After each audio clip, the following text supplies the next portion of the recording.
Hoje a gente encerra a leitura da porção de Shlach, focando nos parágrafos de 88 a 90 do Zohar, oitavo ano de leitura, e a gente encerra também então aquela discussão sobre o centro, né? Cada coisa ter um centro, a importância de você conectar com um centro. E aí o Zohar diz o seguinte, cada coisa tem um centro, como a gente vem falando, só que tem uma característica interessante. No mundo de Malchut, que é onde a gente vive, né, o mundo físico, a gente vive um mundo de pluralidade, né? É o nosso mundo físico, como a gente pode ver, e a gente tem muitas coisas no nosso mundo físico. Então o Zohar diz que às vezes pode ocorrer de a gente ter mais de um centro em algumas coisas.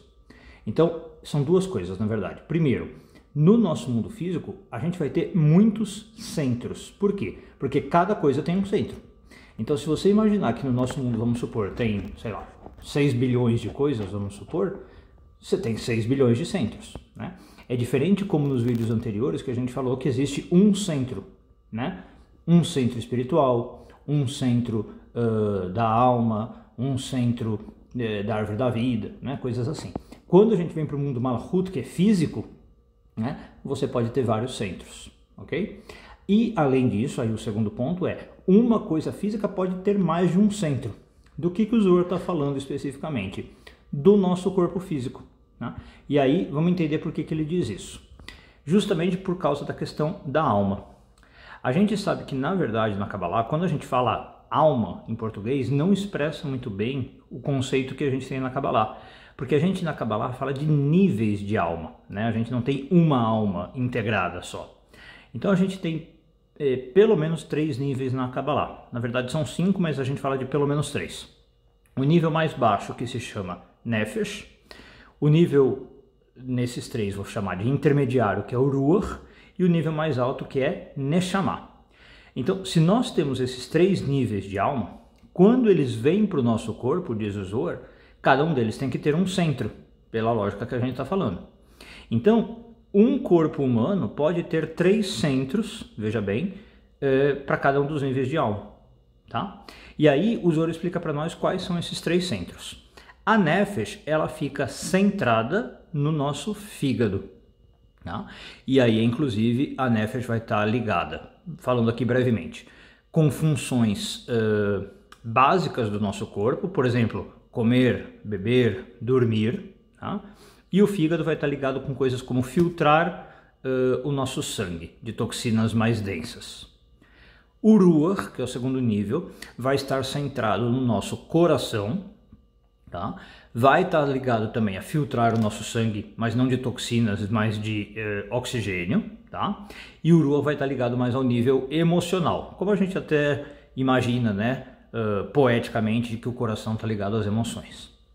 E por fim, a gente tem a Neshama como centro como tendo seu centro no cérebro, tá? E aí, claro, então, são os pensamentos, né? O mundo mental. Então você teria o fígado, ligado aí ao mundo mais denso, o mundo até das ações, se quiser pensar, o coração como segundo centro emocional e o cérebro como o terceiro centro mental. Aí tem uma coisa interessante que acontece. A gente, falando assim, né, fígado, coração e cérebro, você poderia imaginar eles numa linha hierárquica, né, um abaixo do outro, um acima do outro. Mas o Zohar diz que, na verdade, eles definem áreas concêntricas, como se fossem círculos de ação, né? Não necessariamente lineares. No nosso corpo eles estão lineares, mas na verdade são concêntricos. Então você teria como se fossem camadas de cebola, né, diz o Zohar. Você tem cada nível maior do que o outro, englobando o outro. Então você teria o fígado como um círculo pequeno, tá? Ao redor dele um círculo maior que seria o do Ruach, ao redor dele um círculo maior que é o da Neshama. Então se a gente falar em órgão seria o fígado, círculo menor, ao redor dele um coração que engloba o fígado e a mente, né, o cérebro que engloba o coração e o fígado, tudo bem? E aí tem uma coisa interessante para a gente pensar. Se eu pegar as iniciais dessas 3 palavras, desses 3 órgãos em hebraico, né, que aliás é uma técnica chamada notarikon na Kabbalah, você pegar a inicial, a gente vai ter uma palavra muito interessante e vai trazer um conceito. Então vamos lá. Fígado na Kabbalah, bom, vou começar do cérebro, vai, para fazer já na ordem certa. Cérebro na Kabbalah se diz moach, então é a palavra mem. Coração na Kabbalah se diz lev, então é a letra lamed, a primeira. E fígado a gente diz kaved, a primeira letra é o kaf, ou haf. Então eu tenho mem, lamed, haf, eu formo a palavra melech, rei. Então, esses três centros, embora sejam três centros diferentes, né, ou de níveis diferentes, como eles são concêntricos, eles fazem com que haja dentro de mim um rei, tá? E eu seja, digamos, um mini-rei, vamos pensar assim. E esse mini-rei é reflexo do rei do universo, né? Essa é a ideia cabalística de que nós somos criados à imagem e semelhança do Criador. Então, do mesmo jeito que Deus é rei, né, do universo, nós somos um mini-rei dentro de nós, principalmente quando, né, nós estamos aí no controle desses três centros da nossa alma, né, que a gente chamaria em português de alma.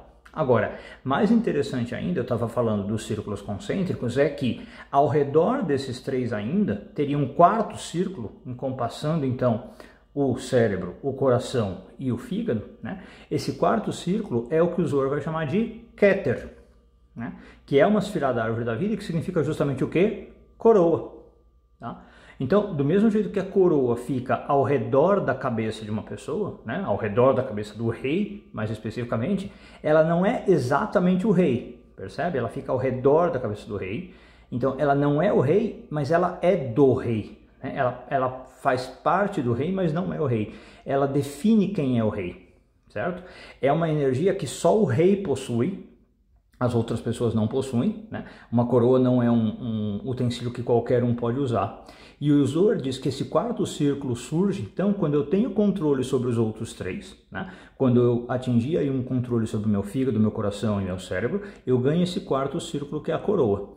E o que é ganhar essa coroa? O que é ganhar esse Keter? É justamente eu me tornar, como eu estava falando, um mini-rei, né? No sentido de que agora eu passo a emular o rei dos reis. Tá? Então eu tenho o rei dos reis, que é o Criador, e eu tenho eu como um rei, um pequeno rei. E aí se estabelece essa ligação de imagem e semelhança, né? De eu ser a imagem e semelhança do Criador. Então, de certo modo na Kabbalah, eu posso dizer que nós temos a obrigação, né, uma missão de nos tornarmos reis, ou de acharmos esse rei dentro de nós, através do alinhamento desses três centros que habitam em nós e que são a nossa alma. Um bom dia a todos, Shabbat Shalom e tudo de bom.